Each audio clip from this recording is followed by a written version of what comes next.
Minister Sikorski, thank you very much for joining us today on TVP World. Pleasure.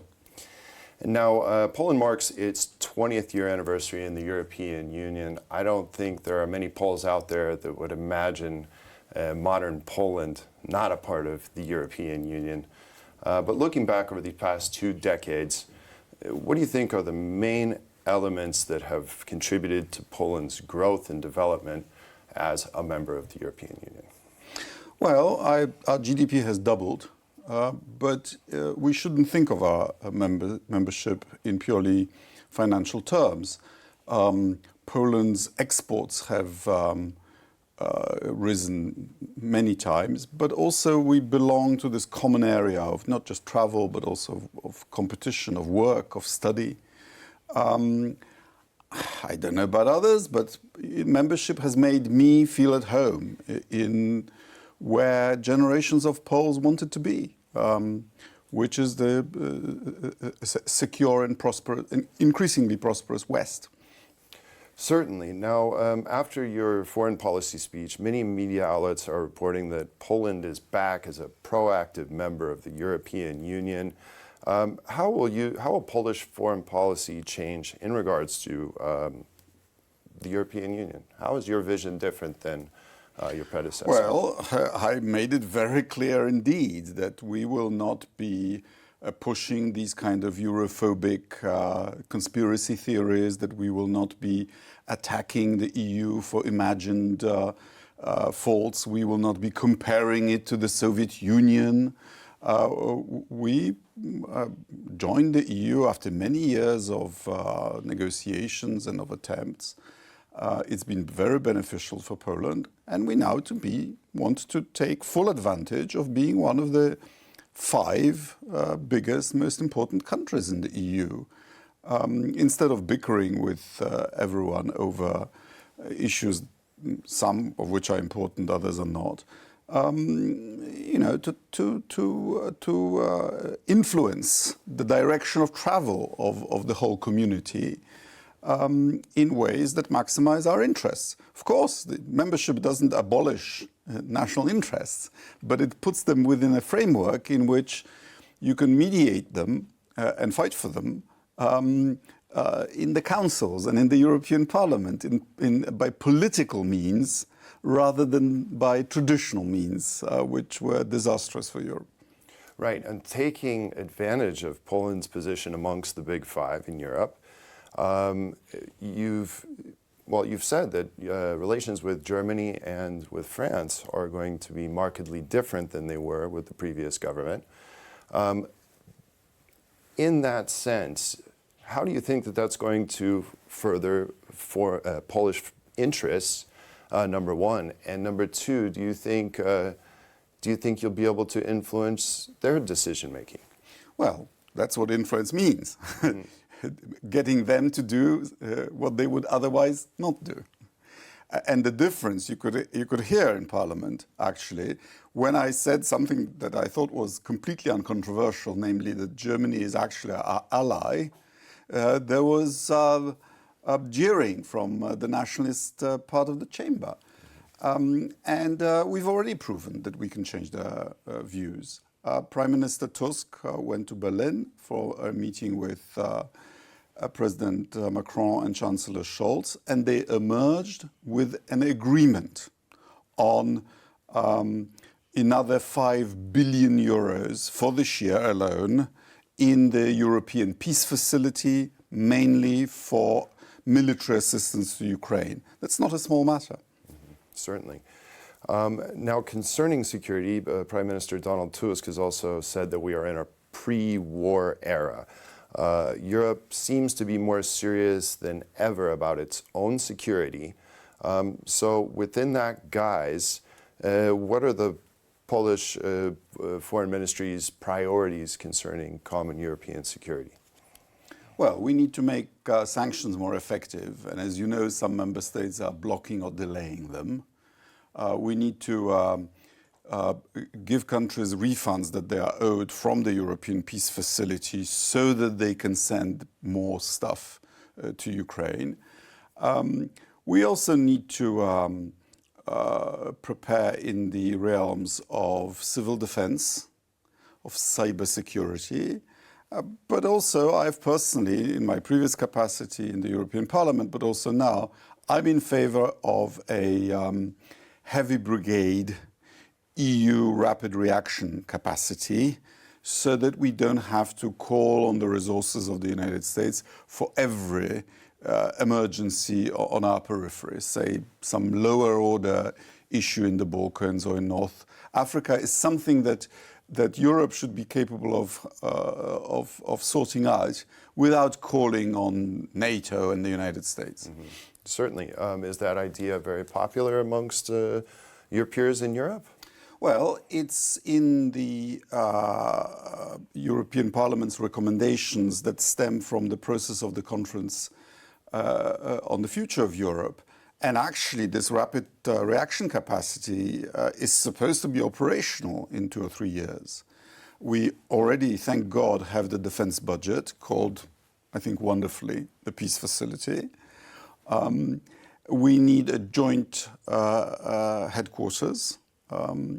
And some people are talking about a commissioner for defense, which in fact would be a commissioner for defense production.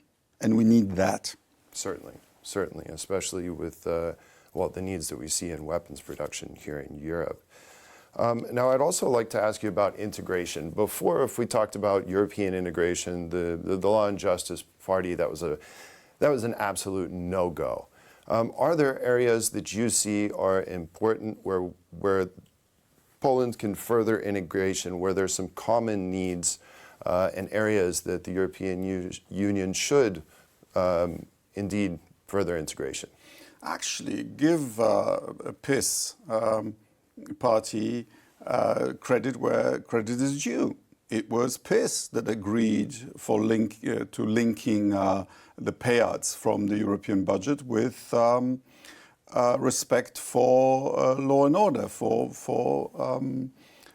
the rules and the constitution. And it was they who provoked the European Court of Justice by with these ill-thought-out justice system reforms to set themselves up, the European Court of Justice, as the EU's constitutional court, which wasn't the case before. They also passed the Green Deal and negotiated the migration compact.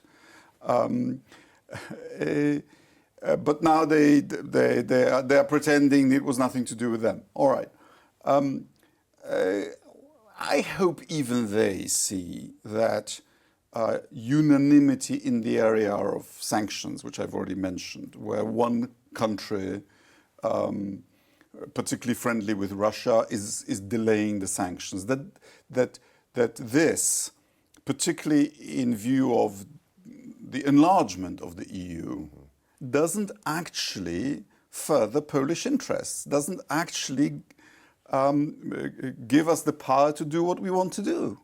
So I hope there is some reflection. But Law and Justice has moved from a mainstream Eurosceptic party 10 or 15 years ago to a Europhobic party today. They now speak the language of Nigel Farage, I'm afraid.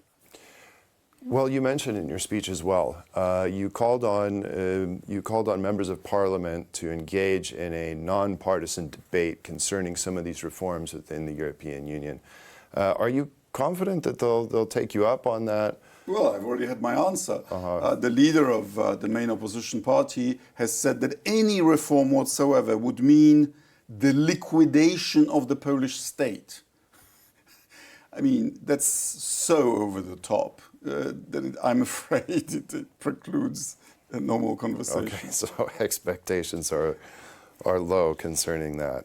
Well, we have upcoming European elections. For your party, for your government, what are going to be the main issues that you focus on, and what are the biggest issues that Poles are going to have to decide on in those elections? Look, we had the pandemic. Health used to be a purely national competence. Europeans are now demanding that we have a stock of respirators, that we have vaccines, that we have the active ingredients of some of our medicines, that we have some minimal standards for the treatment of cancer, right? The people want it. So I don't want to be accused of extending integration where it doesn't belong. But the people of Europe are demanding this because hundreds of thousands, if not millions in Europe. I mean, in Poland it was 200,000. In all of Europe, it was probably more than 1 million people died prematurely. And Vladimir Putin's invasion of Ukraine has also scared Europeans, and they are overwhelmingly demanding that Europe should not be helpless. NATO, of course, is our first and most important insurance policy. But you know, the United States and China are in a spiral of rivalry. Of course, we want it to be a peaceful competition, but you never know.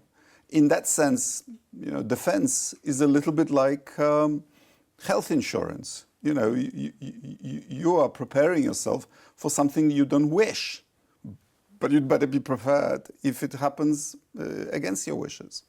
Certainly, and while you mentioned China, actually I'd like to, ask about that.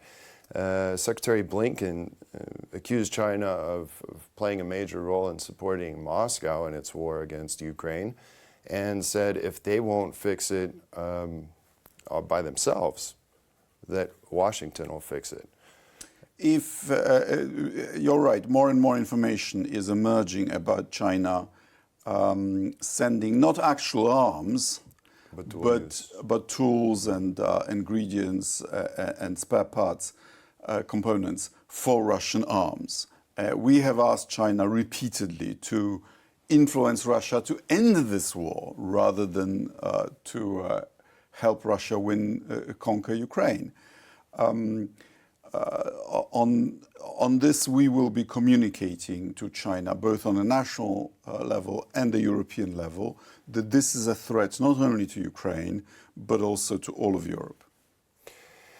Now, support for Ukraine by yourself and your government is absolutely staunch and commendable. But I want to ask you about something, a recent development, which is Ukraine suspending consular services for its military-aged men who are abroad, and potentially that means not issuing new passports as a way to bolster mobilization. Has the Polish Ministry of Foreign Affairs developed a policy concerning this? Will potential Ukrainians whose passports expire, could they potentially receive a gray passport? As we hear in Germany, will they be allowed to stay? Well, come on. Ukraine is fighting for its life. Ukraine has the right to call on its citizens to defend the fatherland. We will certainly not be helping draft dodgers. We don't yet know what Ukraine wants from us in this respect.